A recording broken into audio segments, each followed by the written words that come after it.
हम लोग पढ़ेंगे कि दर्पण क्या होता है, मिरर क्या होता है। मिरर क्या होता है? तो वे वस्तु जिसके तल से नियमित प्रकाश का परावर्तन होता है, वे वस्तु जिसके तल से नियमित प्रकाश का क्या होता है? परावर्तन होता है।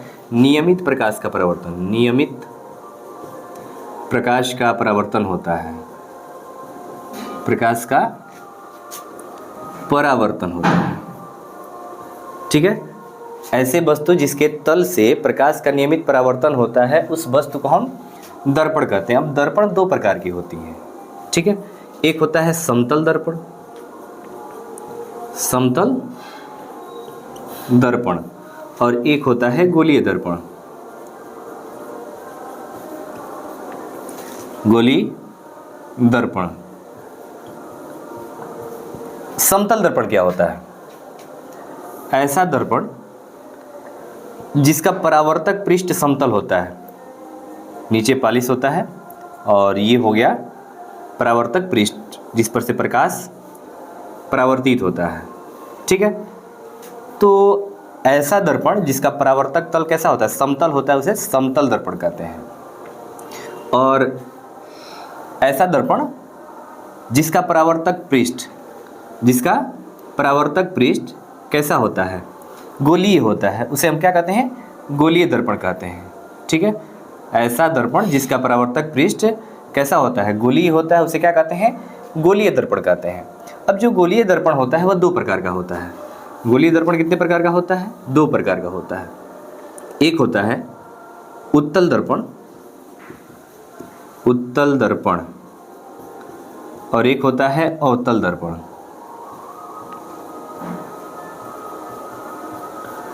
बच्चों, हमारा गोलीय दर्पण जो होता है वह दो प्रकार का होता है। एक होता है उत्तल दर्पण और एक होता है अवतल दर्पण। ठीक है, उत्तल दर्पण देखिए, ऐसा दर्पण जिसके धंसे हुए भाग पर क्या की गई होती है? पॉलिश की गई होती है, और उठा हुआ भाग कैसा होता है? चिकना होता है। इस चिकने भाग पर प्रकाश का क्या होता है? परावर्तन होता है। ठीक है, और अवतल दर्पण क्या होता है? ऐसा दर्पण, ठीक है, जिसके उठे हुए भाग पर क्या की गई होती है? पॉलिश की गई होती है, और धंसा हुआ भाग कैसा होता है? चिकना होता है, और प्रकाश का परावर्तन इस चिकने से भाग से होता है। ठीक है, उत्तल दर्पण ऐसा दर्पण होता है जिसके धंसे हुए भाग पर क्या की गई होती है? पॉलिश की गई होती है, और उठा हुआ भाग कैसा होता है? चिकना होता है। उस दर्पण को हम उत्तल दर्पण कहते हैं। और अवतल दर्पण किसे कहते हैं? ऐसा दर्पण जिसके उठे हुए भाग पर क्या की गई होती है? पॉलिश की गई होती है, और धंसा हुआ भाग कैसा होता है? चिकना होता है। उस दर्पण को हम अवतल दर्पण कहते हैं। फिर से एक बार रिवीजन करते हैं, दर्पण क्या होता है? दर्पण ऐसा वस्तु, ऐसी वस्तु जिसके, आइए एक बार फिर से रिवीजन करते हैं, आइए एक बार फिर से रिवीजन करते हैं। दर्पण एक ऐसी वस्तु होती है जिसके तल से लगातार प्रकाश का क्या होता है? परावर्तन होता है, नियमित प्रकाश का परावर्तन होता है, तो उस वस्तु को हम कहते हैं दर्पण। ऐसी वस्तु जिसके सतह से प्रकाश का नियमित परावर्तन होता है, उसे हम क्या कहते हैं? दर्पण कहते हैं। और दर्पण दो प्रकार की होती है, एक होती है समतल दर्पण और एक होता है गोलीय दर्पण। समतल दर्पण कैसा होता है? ऐसा दर्पण जिसका परावर्तक तल समतल होता है। ऐसा दर्पण जिसका परावर्तक तल क्या होता है? समतल होता है, उसे हम समतल दर्पण कहते हैं। और गोलीय दर्पण क्या होता है? ऐसा दर्पण जिसका परावर्तक तल गोलीय होता है। ऐसा दर्पण जिसका परावर्तक तल कैसा होता है? गोलीय होता है, उसे क्या कहते हैं? गोलीय दर्पण कहते हैं। गोलीय दर्पण दो प्रकार की होती है, एक होता है उत्तल दर्पण और एक होता है अवतल दर्पण। उत्तल दर्पण वह होता है जिसके उठे हुए भाग कैसा होता है? चिकना होता है, और धंसे हुए भाग पर क्या की गई होती है? पॉलिश की गई होती है। अवतल दर्पण ऐसा दर्पण होता है जिसके उठे हुए भाग पर पॉलिश की गई होती है, और धंसा हुआ भाग कैसा होता है? चिकना होता है।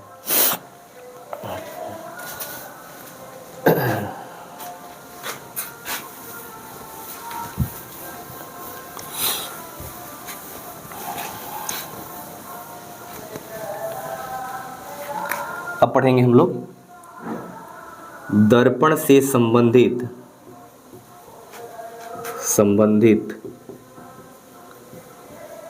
कुछ परिभाषाएं।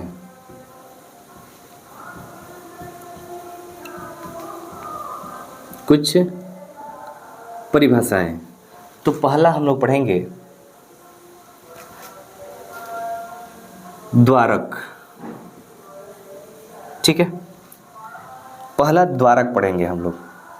अब द्वारक क्या होता है? ठीक है, तो ये हो गया आपका दर्पण, और दर्पण का जो परावर्तक तल होता है ना, परावर्तक तल, इसी को हम कहते हैं द्वारक। दर्पण का जो परावर्तक तल यहाँ से यहाँ तक है, यानी कि एम से लेकर के कहाँ तक, एन तक, ये हमारा हो गया द्वारक। दर्पण का जो परावर्तक तल होता है ना, परावर्तक पृष्ठ होता है, उसी को हम क्या कहते हैं, द्वारक कहते हैं। ठीक है, लेकिन आपको यहाँ से नहीं पढ़ना है। अब मेरे प्यारे बच्चों, हम लोग पढ़ेंगे दर्पण से संबंधित कुछ मुख्य परिभाषाएं। पहला परिभाषा पढ़ेंगे हम लोग कि ध्रुव क्या होता है, पोल क्या होता है, ध्रुव किसे कहते हैं। ठीक है, पोल क्या होता है, तो कहेंगे कि दर्पण का जो परावर्तक तल होता है, दर्पण का जो परावर्तक तल होता है, परावर्तक तल यहाँ से लेकर के यहाँ तक है, इसके मध्य बिंदु को हम ध्रुव कहते हैं, या ध्रुव को हम P से डिनोट करते हैं। दर्पण के परावर्तक तल के मध्य बिंदु को हम क्या कहते हैं, ध्रुव कहते हैं, और इसे किसे डिनोट करते हैं, P से। ऐसे ही इस दर्पण में भी हो जाएगा। इसके मध्य बिंदु को, परावर्तक तल के मध्य बिंदु को हम क्या कहते हैं, द्वारक कहते हैं, और इसे किससे डिनोट करते हैं, P से डिनोट करते हैं। दूसरा होता है वक्रता केंद्र। वक्रता केंद्र, सेंटर ऑफ कर्वेचर। तो देखिए, ये दर्पण, गोलीय दर्पण जो है, जिस गोले का कटा हुआ भाग होता है, ठीक है, गोलीय दर्पण जिस गोले का कटा हुआ भाग होता है, जैसे मान लीजिए कि ये खोखले गोले से कटा होता है, ठीक है, कांच के खोखले गोले को काट कर बनाया जाता है। तो दर्पण जिस गोले का कटा हुआ भाग होता है, उस गोले के केंद्र को, ठीक है, दर्पण जिस गोले का कटा हुआ भाग होता है, उसके केंद्र को हम क्या कहते हैं, वक्रता केंद्र कहते हैं, और इसे C से प्रदर्शित करते हैं।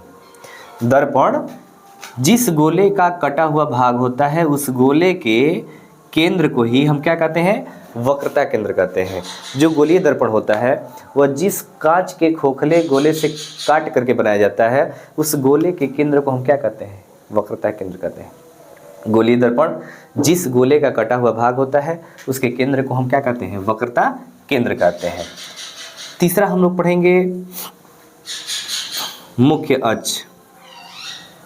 क्या पढ़ेंगे हम लोग, मुख्य अक्ष पढ़ेंगे।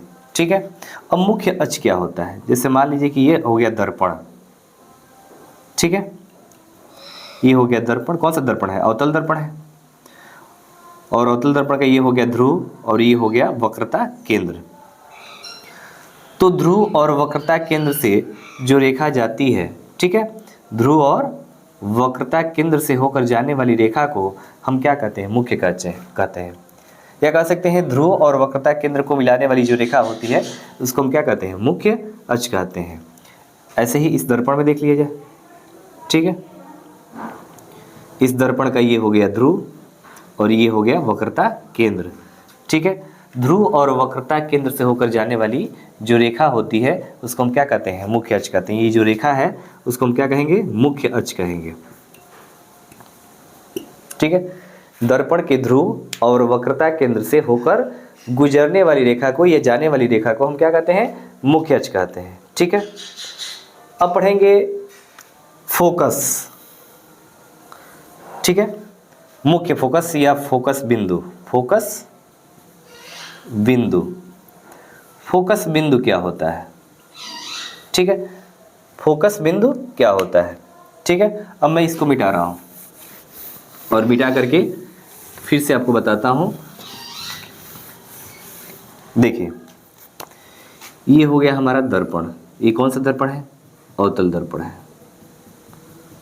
अवतल दर्पण का ये हो गया मुख्य, सॉरी, ये हो गया ध्रुव, ये हो गया आपका मुख्य, ये हो गया वक्रता केंद्र। ठीक है, और ये हो गया जो रेखा हमने खींचा है, यह है मुख्य अक्ष। ठीक है, ये हो गया ध्रुव, ये हो गया वक्रता केंद्र, और ये हो गया मुख्य अक्ष। तो देखिए, एक प्रकाश की किरण जो है वह मुख्य अक्ष के समांतर जा रही है, ये नहीं चल रहा। एक प्रकाश की किरण मुख्य अक्ष के समांतर जा रही है, तो मुख्य अक्ष के समांतर जब जाएगी तो यहाँ से दर्पण पे पड़ेगी और दर्पण से क्या होगी, रिफ्लेक्ट होगी, परावर्तित होगी। तो दर्पण से परावर्तन के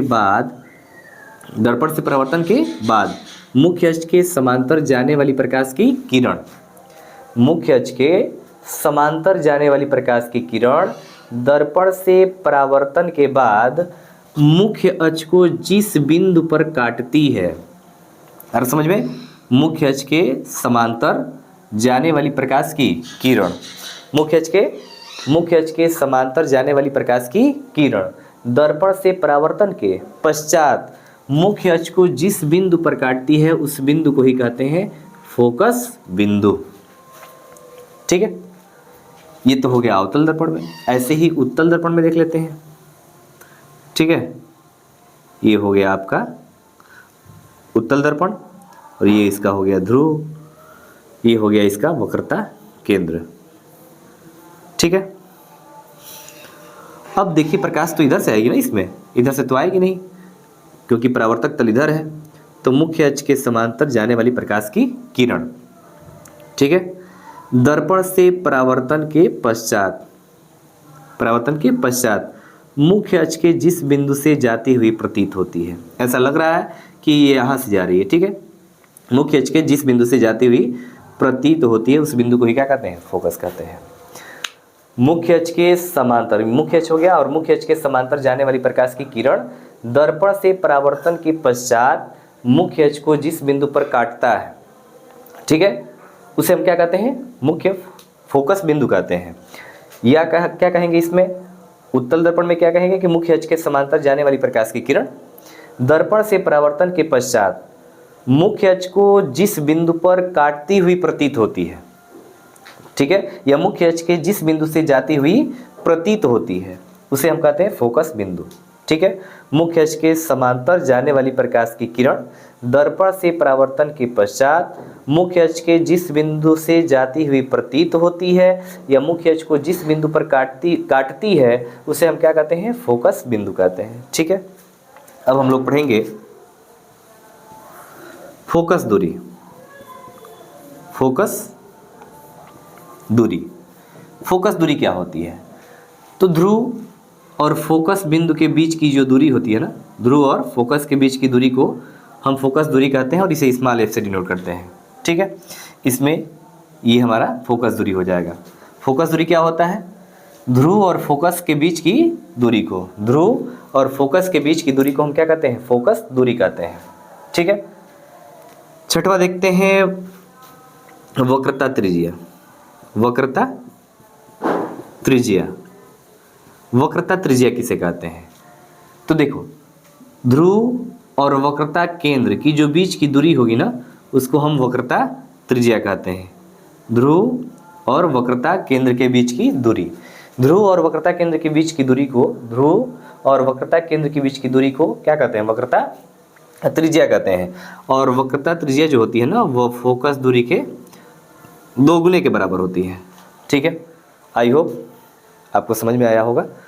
दोस्तों अगर वीडियो पसंद आया हो तो आप लाइक करें, शेयर करें और सब्सक्राइब करें। जय हिंद।